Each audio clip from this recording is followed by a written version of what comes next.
అందరికీ నమస్కారం అండి. తెలుగు కథల సంపుటికి స్వాగతం. నా పేరు శ్వేత. ఈరోజు మనం చెప్పుకోబోయే కథ కొడుకింటికి వెళ్తున్నాను అన్న సంతోషంతో ఆ తల్లి ఉక్కిరిబిక్కిరైపోతూ ఉంటే కోడలు కొడుకు అంత తీయగా ఎందుకు రమ్మంటున్నారో తెలుసుకున్న ఆ అత్తగారు ఎటువంటి నిర్ణయాన్ని తీసుకుందో ఈ కథలో మనం తెలుసుకుందామండి. కథ పేరు తాంబూల సందేశం. రచించిన వారు దేవులపల్లి పద్మజ గారు. కథలోనికి వెళ్లే ముందు మన ఛానల్ని మొదటిసారిగా చూస్తున్న వారైతే సబ్స్క్రైబ్ చేసుకోవడం మర్చిపోకండి. కథను పూర్తిగా విన్న తర్వాత లైక్ చేయడం, షేర్ చేయడం అస్సలు మర్చిపోవద్దండి. ఇంకెందుకండి ఆలస్యం, కథలోనికి వెళ్ళిపోదాం. మధ్యాహ్నం భోజనాలు అయ్యాక ఉయ్యాల బల్లపై కూర్చొని మరుసటి రోజు ఉదయమే వెళ్ళిపోబోతున్న మనవరాలితో పరందామయ్య గారు కబుర్లాడుతున్నారు. ఇంతలో భార్య అనసూయమ్మ తాంబూలం పట్టుకొచ్చి ఆయన చేతిలో పెట్టి ముభావంగా లోపలికి వెళ్ళిపోయింది. పరందామయ్యకు 5 ఆకులు, ఒక ఒక్క, కొంచెం సున్నం, యాలకులు, కొంచెం పంచదార వేసుకొని తాంబూలం సేవించటం రోజు అలవాటు.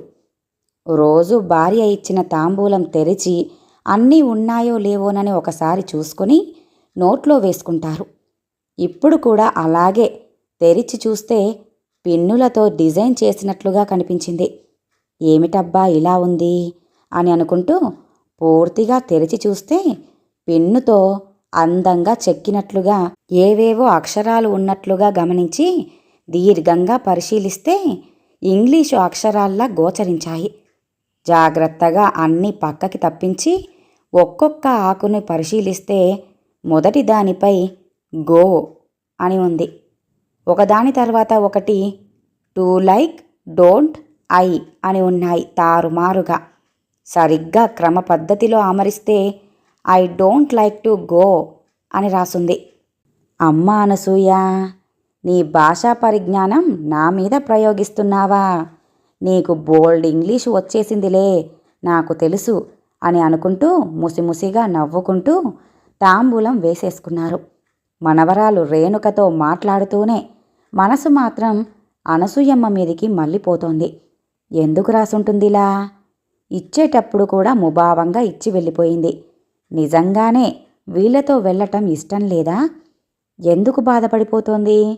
ప్రయాణం దగ్గరకొచ్చింది కూడాను. తన నిర్ణయాన్ని, ఆమె అంగీకారాన్ని ఎవ్వరూ కాదనరు.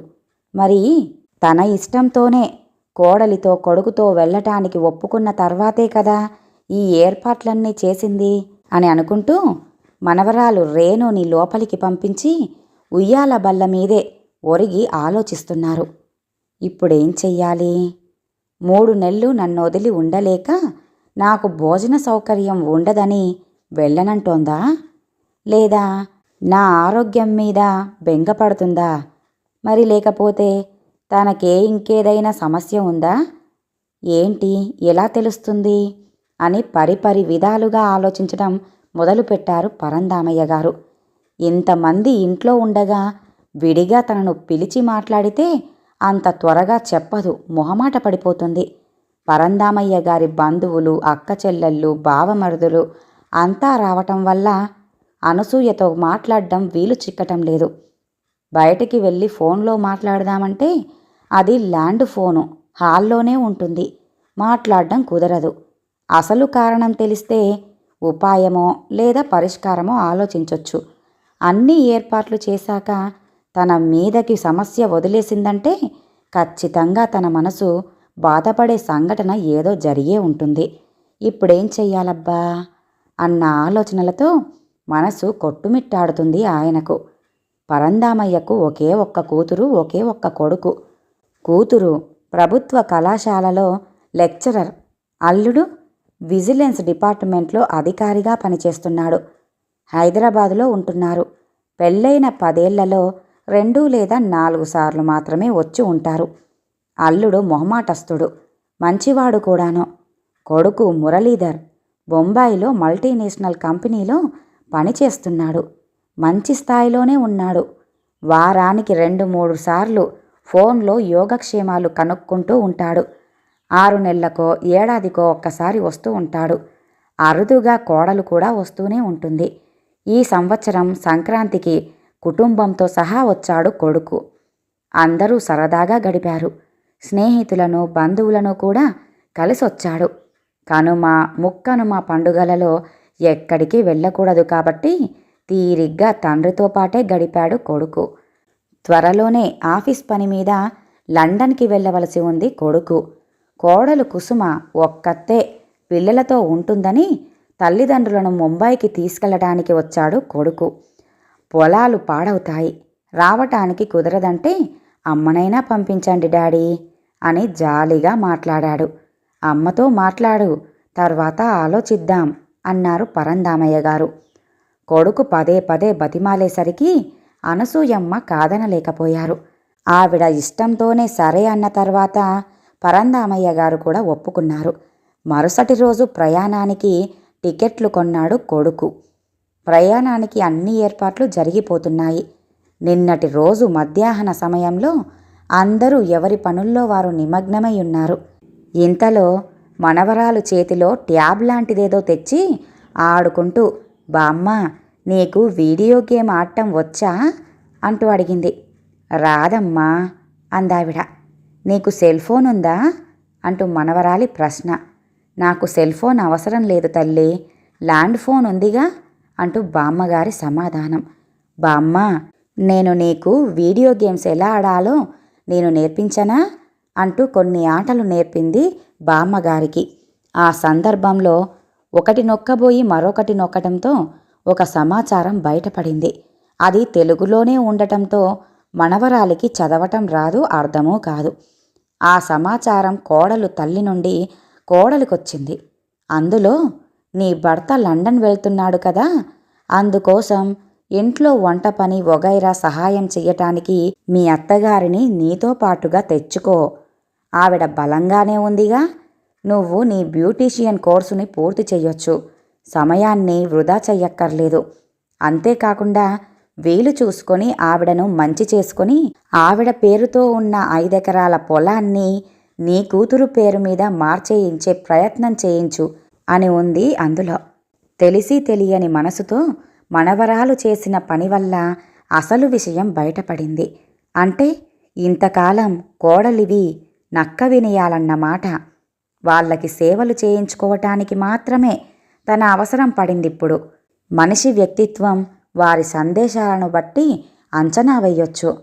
ఏమైతేనేం మనసు బాధపెట్టే నగ్న సత్యం కోడలు ప్రదర్శించే హావభావాల పరంపర వెనుక ఆవిడ తల్లి దర్శకత్వ పటిమ కనిపిస్తోంది. కానీ కొడుకు కూడా తన భార్య విషయం ఆమె మనసులో భావం కనిపెట్టలేకపోయాడా, లేక వాడు కూడా ఆమెకే ఒత్తాసు పలుకుతున్నాడా అన్న విషయం తెలియక మనసు మదనపడసాగింది. అనసూయమ్మగారు కూడా అన్ని కోణాలలో ఆలోచించగలదు. పోనీలే తన బిడ్డే కదా అని సరిపెట్టుకుందామనుకుంటే తను తెలుసుకున్న నిజాలు మనసుని ముళ్ళులా గుచ్చుకుంటున్నాయి. మనసు అల్లకల్లోలమైపోయింది. అప్పటి నుండి ఆ విషయం తన భర్తకి ఎలా తెలియజేయాలా అని ఆలోచించి తన బుద్ధికి తోచిన విధంగా తెలియజేసింది తన అయిష్టతను. తన భర్త నిర్ణయం ఏ విధంగా ఉంటుందా అని ఆలోచించటం మొదలెట్టింది అనసూయమ్మ. సాయంత్రం సమయంలో ల్యాండ్ ఫోన్ మోగింది. పరంధామయ్య గారు ఇంట్లో లేకపోవటం వల్ల కొడుకు ఫోన్ మాట్లాడాడు. ఊర్లోని సూర్యదేవాలయ కమిటీ వారు ఫోన్ చేశారు.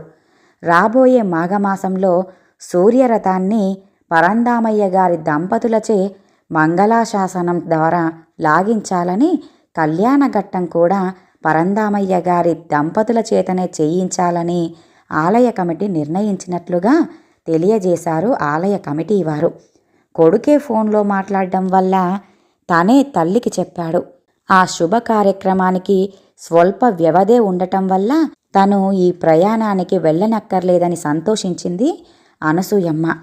అనుకోకుండా వచ్చిన పుణ్య కార్యక్రమానికి తల్లిదండ్రులను దూరం చేయటం మంచిది కాదని తల్లిని తమతో పాటు తీసుకెళ్లే కార్యక్రమాన్ని విరమించుకున్నాడు కొడుకు.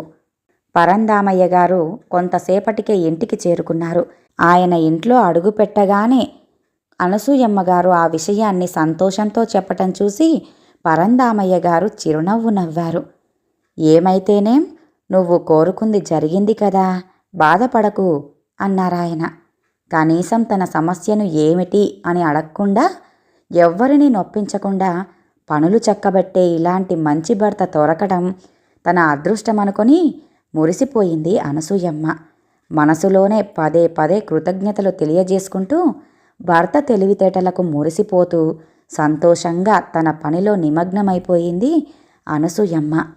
ఈ కథ ఇంతటితో సమాప్తమండి.